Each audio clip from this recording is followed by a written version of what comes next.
Want to watch football without the restrictions of blackouts or cable? Check out expressvpn.com to help you get access to all the live games. Sign up today using the link in the description to get 3 free months. Yo, what up, brothers? It's the Director. Chargers fans. All right, since I released my top draft prospects video, I've been getting bombarded with fans asking questions about, are the Chargers done in free agency? Isn't there anything else that we can do? We still have holes, yada, yada, yada. You know what? This is definitely warranted. Like I stated in my video, I do not want to go into the draft with huge needs, specifically on the right side of the offensive line. That just opens up too many opportunities for the Chargers to maybe reach, okay?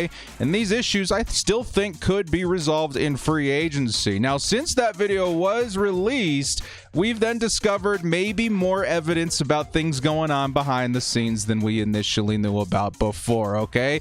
And this evidence, the Chargers may have one more big move up their sleeves. We discovered this via TikTok online a couple of days ago. I tweeted about it. It's kind of gotten hype levels up a little bit since then. So today, I'm going to go over some of the best available free agents that the Chargers, you know, would make sense for this team, help fill some holes, and really help them towards a postseason push. And let me also remind everyone that the Chargers do have a lot of money to spend. We're going to go over some of those numbers in today's video too. Now, by the way, if you guys hear little baby Director running around, Mrs. Director is out of town here for a few days, so we are playing the house dad at the same time operating this channel. So it should be a lot of fun, guys. Before we do get into it, question in the comments: do the Chargers, let's say, do they have one more trade left in them? Because, you know, a big free agency move could still involve a trade.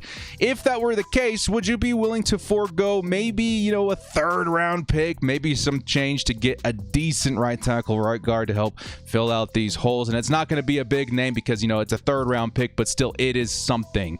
Maybe guarantee you can fill that spot, you know, maybe where you wouldn't be able to do so in the third round of the draft. So let's get into this, guys. Before we do, hit us up with a like and sub if you do enjoy this content. The small amount of time you guys take to hit the like, sub, bell notification helps me out a lot. Let's get into it. Lights, camera, action.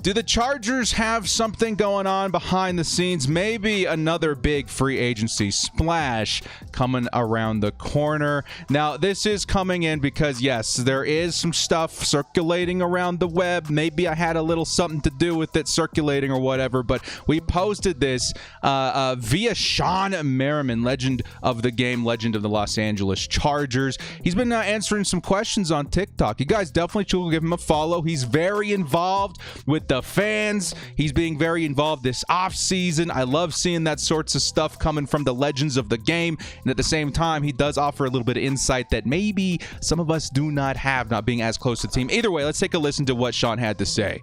There will 100% be another big free agency. Now, it's not going to be as big as Khalil Mack, but the Chargers do got something up their sleeve. It's coming. Not as big as Khalil Mack, but another big free agency move.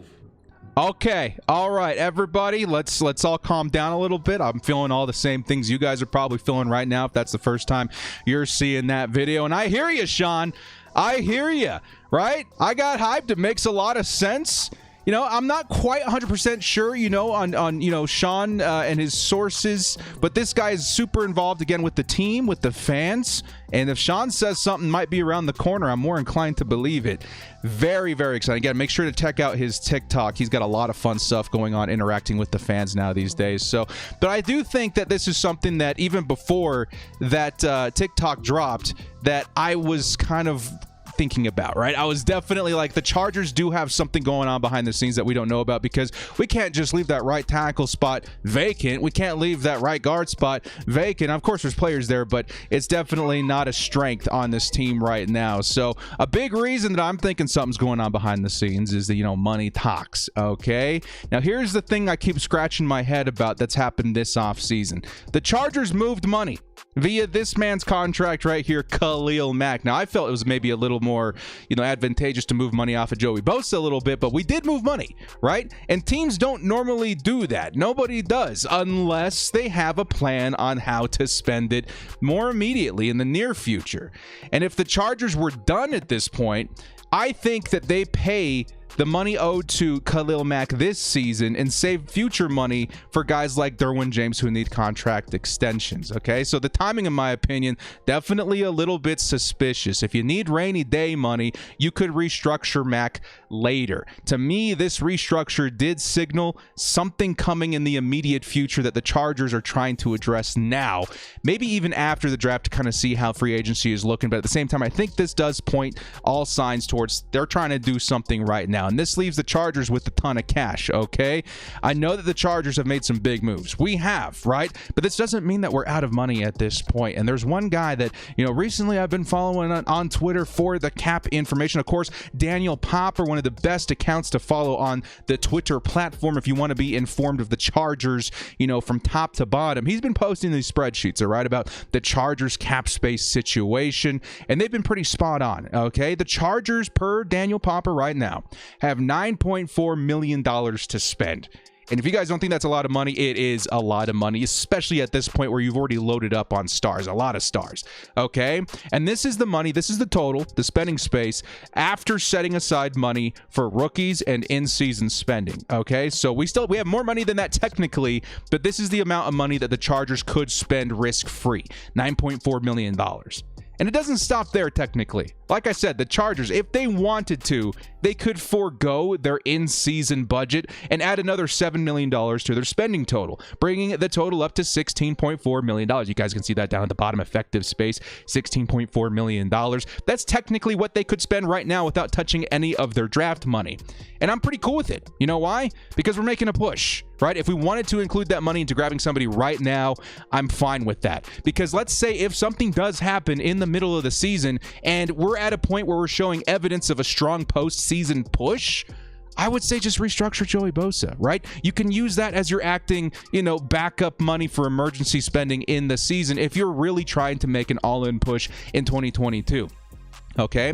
Remember, if someone, and additionally, this is a lot of money, okay? Because if someone, is projected, let's say the Chargers are going after a pretty decently big name and he's projected to get somewhere around $8 million a season for 2 or 3 years, right? It doesn't mean that he's going to hit for $8 million this season. It means it's going to be spread out through the course of 3 seasons, and his initial hit is going to be a lot lower than that, probably closer to $4 or $5 million in 2022, which again, if you're talking $16 million, that still leaves the Chargers a lot of room to go out there and pick up some big names, okay?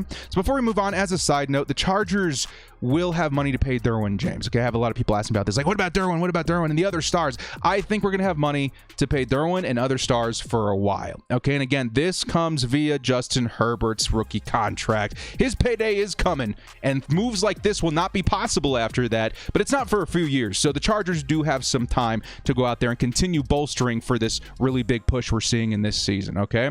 So that begs the question, who is out there, right? You guys can see, Von Miller, Devontae Adams already off the table. It's really big free agency as far as big moves. A lot of them are already off the table, right? Free agency is maybe a little bit scarce at this point, but there are names still available, like the guy on the right of this photo. Now, in terms of likeliness, because we're going to go over a bunch of names here in a second. In terms of likeliness, I'm going to give each player that we go over a grade of 1 to 10, okay? A high score, like let's say they score a perfect 10, right? It doesn't mean that we're going to sign them. Like the director says we're going to sign them, we're going to get them. No, it just means that it makes a lot of sense for this team in particular, where it be, scheme fit or money or whatever. A good score means I can see it happening. A lower score means maybe it's a bit of a stretch, okay? So with that being said, we're going to go over some names that I'm hearing a lot from the Chargers community to see if we can clear the air a little bit about, what could this next big signing be in terms of helping the Chargers in this big push in 2022. And we're going to have to start with this guy right here, Bobby Wagner, okay? Lots of Chargers fans talking Bobby Wagner. I would love Bobby Wagner on this team. He's a hot name right now. Probably, in my opinion, him and the next guy, could be tied for the 2 biggest free agents still in the market right now. And I got to tell you guys, man, the thought of B-Wags to LA is extremely exciting. I mean, who wouldn't want this guy on their squad, man? Some will say that maybe he's a little past his prime. In some terms, maybe, but I disagree that he's not worth, adding onto a roster, right? I still think he's one of the best linebackers in the league. And in terms of a complete linebacker, versus the pass, against the run, rushing the quarterback, I just don't think it gets much better than B-Wags, dude. This guy's a legend of the game for a reason. And when he was released, there was a lot of buzz going around like, where is he going to go? Where's B-Wags going? He did state that he wants to play in Los Angeles, right? There was another, guy that the Chargers signed that wanted to play in Los Angeles. We ended up getting a deal on him. Maybe Bobby Wagner fits that same mold. He's visited the Rams. They said that he was too expensive, and it does open up maybe a small door here for the Chargers. There is an issue in adding Bobby Wagner, in my opinion, though, in terms of the likeliness that he does join the fold, okay? There's his age. He's like, 30, 31 years old. He might be asking for a lot of money, which is maybe why the Rams decided to pass. Is exactly why the Rams decided to pass. And there may be a bigger issue here at scheme fit, okay? I think that might be the biggest one at this point. He probably wants around $11 million, which, again, would be doable for the Chargers. But my biggest issue, again, is the Chargers let go of one of our favorite guys from last season in Kaiser White, right? And he was a huge value if the Chargers decided to bring him back and feel good at the inside linebacker position. He signed, a $5 million contract to go to Philadelphia? I got to tell you guys, man, that one sort of hurt, okay? I was like, why didn't we bring him back? He's only $5 million. We still have money to spend. Well, this speaks volumes to what Staley wants to do schematically, okay? Inside linebacker doesn't seem like a huge priority. Again, I've been saying this the past couple of videos. He wants to get more, DBs out there on the field. And so for the Chargers to let go of Kaiser White and turn around and grab Bobby Wagner sure is an upgrade, but I think at this point, his value on the position has kind of been made clear. So I don't really see Bobby Wagner being part of that. There are other areas that you could spend money on. I wouldn't be opposed to Bobby Wagner at all. I would be so excited. There are definitely ways to utilize him. He does elevate this run defense. But in terms of likeliness, I'm going to give this one a grade of 3 out of 10. He does want to come to the Chargers, maybe even 4 out of 10. He does want to come to LA, right? He might be willing to take a cheaper contract. He could see the Chargers as contenders, especially with this stacked roster of defensive players. It could happen, but in my opinion, I don't know if it's something that Brandon Staley is extremely focused on right now, as well as in terms of the position of inside linebacker, okay? Next up, let's talk about another guy that Chargers fans definitely talking a lot about right now. It's going to be a little bit of Honey Badger. Now, it's kind of a different picture in this one, right? Like, instead of the nice profile pick, we got ourselves a pretty revealing pick as far as maybe Honey Badger and his relationship to some of those DBs in the AFC West. Now, Tyrann Mathieu, Honey Badger, on the Chargers, this carries insane potential, okay? He's very versatile. His versatility is a prime Staley fit, in my opinion. He could play, in the free safety position, the strong safety, in the box, whatever you want. He's going to be that extra DB I feel like Brandon Staley was talking about and loading up on DBs to go out there and play maybe this nickel and dime and, dollar sort of package. I don't know. I like it a lot. Honey Badger to the Chargers just seems like that over-the-top move, right? And the Chargers, if they were to get Honey Badger, they would boast perhaps the most punishing DB group in the entire league, right? In terms of turnovers, there's really nowhere you can target out there on the field without, the risk of throwing an interception. Tyrann was part of the group, as well as you'll see in this photo, that Derwin was probably recruiting at the Pro Bowl, right? We got J.C. Jackson. Could we get Honey Badger as well? It's possible, okay? Again, I can't write it off. My issue here is Tyrann Mathieu's price, okay? He is a little bit older, 29 at this point? And I do think that he's looking for another big contract, right? This is probably his last chance to grab some big money. So his price, even though I want to say that, hey, maybe he'll take a price cut to go stick it to the Chiefs twice a year. He does seem like that kind of dude. I don't know if he'd be willing to budge on that, right? He might be too expensive for the Chargers. But if he fits what the Brandon Staley vision is asking, maybe Brandon Staley and Tom Telesco are willing to make that happen. So I don't know. I'm going to give the Tyrann Mathieu a grade of a 5 out of 10. I could see him as someone that Brandon Staley would love to add to the squad, but maybe we get priced out by another team that's more, let's be honest, safety needy teams. So next up, we have another DB to add to this list in Stephon Gilmore. We talked a little bit about a lot of these guys. We're going to get some fresh names on this list here in a second, but this is in terms of, new developments. Things have changed since then. The Chargers have added players, and it's been some time, right? It's been some time since free agency began. Some guys' contracts go up as far as supply and demand. Some guys' contract goes down as far as like the market it wasn't as hot as they thought it would be. Stephon Gilmore to me is one of those guys where I'm a little shocked to see that he's still available. You know, as cornerback is one of those positions where you want a quality guy and you can't have too many of them, right? And Stephon Gilmore to me would be a great ad for pretty much everybody, including the Chargers. And this name, he's been on the front of my mind since the Raiders signed Davante Adams. I don't know if you guys know this, but there was a game a few years back. Davante Adams really, you know, he's been one of the best in the league for a long time. He faced up against the New England Patriots at the time, and Stephon Gilmore, man, really gave him a run for his money, really limiting him in that game. And so the thought of Stephon Gilmore coming to the Chargers, very exciting. Now, keep in mind, though, he's been linked to the Raiders. And I do think maybe in terms of likeliness, the Raiders are definitely further up the list than the Chargers, but the Chargers are also in the conversation as well. You know, at one point, the Chargers were linked to J.C. Jackson and Stephon Gilmore, which, you know, the J.C. Jackson thing already happened. Maybe the Stephon Gilmore thing is still on the table for the Chargers as well. Now, Gilmore, in terms of price, might be a little bit too sweet for the Bolts because, again, this is another big move. This could be one of those moves that Sean Merriman was talking about. Like, it's not as big as Khalil Mack, but it's still a pretty big move. I think Stephon Gilmore fits that margin for me, all right? But maybe he's not too expensive either. Right? Again, well, like I said, as you know, maybe time goes on in the free agency market, maybe their price comes down. Maybe they see, you know, situations developing where they would like to spend some of the later years in their career. And the Chargers, you have to argue, is one of those locations where Stephon Gilmore is like, you know what? I think I want to go ball out with those guys. Right? Maybe I want to go out there and reunite with J.C. Jackson to form a true shutdown duo with a really stacked defense with a little side of Asante Samuel Jr. I don't know, man. I could see Stephon Gilmore taking a maybe $10 million a year short-term deal at this point. The Chargers also got a deal on J.C. Jackson because he wanted to play in L.A. I would see as this is absolutely possible. So I'm going to give this one a 6 out of 10. Again, not the most likely, but at the same time, I can't take it off the table. There's too many connections. A lot of sense to be made in terms of Stephon Gilmore. Now, next up, a guy we talked a lot about, man. Again, since like last season, we've been wanting Hakeem Hicks. At least I've been wanting Hakeem Hicks, right? Because in terms of, you know, scheme fit, need, money, you know, I think Hicks checks a lot of boxes for me. I still view Hakeem Hicks as a beast, and especially versus the run. The Chargers, Brandon Staley, in the offseason, talked a lot about we're going to completely turn over this defensive line. And I would say he's done a good job of that so far. Man, defensive line. This defensive line looks so different than it did last year. My hope that it can hold up against the run is a lot higher than it was in 2021, okay? Now, some will ask if we even need defensive line at this point. Again, with the other acquisitions that we made, Sebastian Joseph Day, Austin Johnson, Khalil Mack, these guys entering the fold, yeah, we do look a lot better.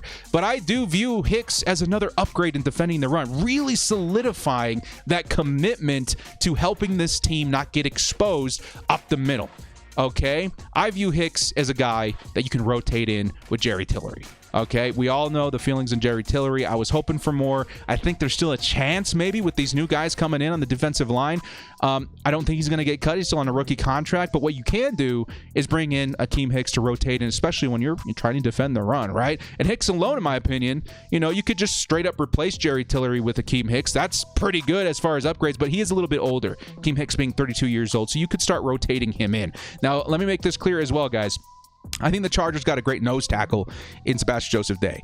They got a great, 3-4 defensive end in Austin Johnson. And these guys both, though, do carry the ability to kind of shift around all over the line. And the same thing could be said about Hakeem Hicks. But Hakeem Hicks, in my opinion, his best grades by far in defending the run, making a difference on the defensive line, did not come at nose tackle. I think he suffered a little bit at that position. It was from the interior defensive line position. And I do think that Hakeem Hicks could help completely transform this team with those three guys up front, and maybe give Jerry Tillery a little bit of less time and less snaps in game. So this gives the Chargers a complete makeover in terms of run defense, with a little appearance by little director in here. He's familiar with Brandon Staley and, of course, Khalil Mack. I can see him taking a deal maybe somewhere south of $8 million, so the Chargers could definitely afford them if they wanted to. Director's little shadow all in about the video throughout the rest of this experience. Now, next up, we're going to talk a little bit about Will Fuller. I'm actually not going to spend too much time explaining this one because, it is possible. It is possible that the Chargers do go after a speed wide receiver. Oh, by the way, Hakeem Hicks, I forgot to give you guys the grade with the little director shadow. I'm going to give this one a grade of 8 out of 10. Okay, he has connections. The Chargers, again, it would be that final piece in completing that defensive line makeover. I can see it as very possible the Chargers still going after him. And again, I think he's one of those guys that gets a little bit cheaper with every day that goes by. Now, again, Will Fuller, I think it's possible. I think it's possible, right? Is it possible, little director? I think it's possible that maybe he goes to the Chargers. Now, the Chargers do need a speed option, right? And yes, we could grab a guy like Jameson Williams in the draft, which honestly definitely is highly preferred by me, but there's no guarantee a guy like that's going to be there where the Chargers find a value at pick number 17. Fuller, on the other hand, could be acquired right now, and he would be able to take the top off of defenses paired with Justin Herbert. That's a very lethal combo. But at the same time, in my opinion, this draft class is just so, heavy with, speed wide receivers. I'm okay with putting our free agency money in different positions and going after a guy in the draft. I think it's very possible, even in the third round, the Chargers could grab some nice speed to add to this offense. So next up, we're going to go over a couple of players to round this list out as far as tier 2 players. Like, these players are less splashy, but definitely make an impact. And I do think you could still add some of these guys, even with a splash player, like let's say we add Akeem Hicks. You could still add one or two of these guys because their contracts are not going to be as expensive as some of the splashier players, okay? And again, these are players I'm getting asked about a lot lately. With all the developing news and how the roster's looking right now, these are my fresh takes on these guys. Starting here with Ode Abushi. Again, I won't spend too much time on this guy. He needs to come back to the Chargers. The Chargers have, again, the right guard position was very much so improved when Abushi was on the field. The issue was he did get injured, right? And I think the only reason he's not signed right now may have something to do with the injury. So I'm going to give this a grade of 9 out of 10. By the way, Will Fuller to me was a 3 out of 10. I'm going to give this a grade of 9 out of 10. I think if he can clear, those injury concerns, he should come back to the team. He's definitely a must re-sign at this point. Next up, Riley Reiff, right tackle. We've talked a lot about that being a big issue right now. The Chargers, in my opinion, please, Chargers, resolve this before the draft, okay? Reiff is probably the best right tackle on the market right as of right now, right? But the only issue I really have with Reiff is, he got an ankle injury in December, right? And that makes this whole situation a little shakier. Still, I think he'd offer the Chargers a solid right tackle in the season 2022 if he can stay on the field. I'm just very cautious of moves like this after the Brian Bulaga situation. But again, he wouldn't be as expensive, right? I think a lot of teams may be a little worried about the injury concern, and maybe that does put him at a price point where the Chargers are willing to take a shot on him. So I'm going to give him a 7 out of 10. Next up, we got Darrell Williams, the guy we've been talking about the past couple of weeks here. Again, you knew it was coming. Chargers need a right tackle. Williams is one of the best available. In my opinion, kind of one of my preferred guys. My biggest concern for Williams is definitely scheme fit. A lot of guys are making that argument. It's definitely a valid concern. As he's best suited in a power scheme or something like that. But still, I think he's very durable. He's more than decent in pass protection. He's coming off, like 2 seasons ago? He's one of the best pass protectors in football. He did fall off a little bit last year, but, I'm really willing to look past, the perfect fit in order to get a guy in there right now who's durable. We're not going to have the same Brian Bulaga situation on our hands. I really like Darrell Williams. I'm going to give him a 7 out of 10. Really hoping for his name to come up linked to the Chargers here very soon. Next up, we got Brandon Shell, another right tackle, this time coming out of the Seattle Seahawks. Now, this is a new name to the fold that we haven't talked a lot about. Shell is a 30-year-old bridge right tackle, in my opinion. And at this point, probably not a bad option. He's interesting, right? His 2020 was stellar in pass pro, but he fell off a little bit in 2021 and became a better run blocking left tackle. So I'm not quite sure what to make of that, but still, he's an option for the Chargers to explore. I'm going to give him a 5 out of 10. And then lastly, last defensive back to make this list going to be Bryce Callahan and Kyle Fuller, who you're seeing here on the screen. Callahan or Fuller would slot in as the Chargers cornerback 3 or 4, right? And they fit Staley's scheme, and they do know him from their time as in the Bears and with the Denver Broncos. Might be a little bit of overkill at this point, but their contract would probably be pretty cheap if the Chargers still want to continue loading up on DB. And then finally, we got Devontae Booker in terms of running back. I know a lot of Chargers fans asking me, like, what are we doing at running back? What are we doing at running back? Devontae Booker is definitely on my list here. I would love him as our RB2. He looks solid in relief of Saquon Barkley last season. He's a hard runner. He would complement Eckler very well. I'm going to give him a 5 out of 10. Bryce Callahan, Kyle Fuller, 4 out of 10. And then Alex Collins, I'm going to give him a 3 out of 10, but I really love, this is one of my favorite options in terms of power backs for the Chargers to add this offseason to complement Austin Eckler. Hard runner between the tackles. I like Alex Collins a lot. Then other names to watch, I'm going to go ahead and add, at running back, Sonny Michel, Latavius Murray, David Johnson. Right tackle, Marcus Cannon, Jermaine Manfetti, Mike Remmers. Right guard, you got Michael Schofield. Defensive line, you got Ndamukong Suh, Calais Campbell, Takaris McKinley. And then at DB, Pat Pete, PJ Williams, and Steven Nelson. Those are kind of guys to watch, okay? So finally, before we wrap this video up, I'm sorry, a little scatterbrain today, guys. Again, trying to do the dad and the YouTuber thing. It gets a little messy, but at the same time, it's totally fine, man. The last situation I want to talk about briefly is trade, okay?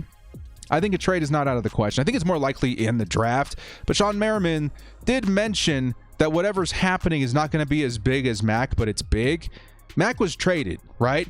Maybe our new target is also going to be targeted via trade as well, which definitely opens up a lot of possibilities at this point of the offseason. Now, I'm not too keen on trading more draft capital, seeing as we do not have a second-round pick at this point.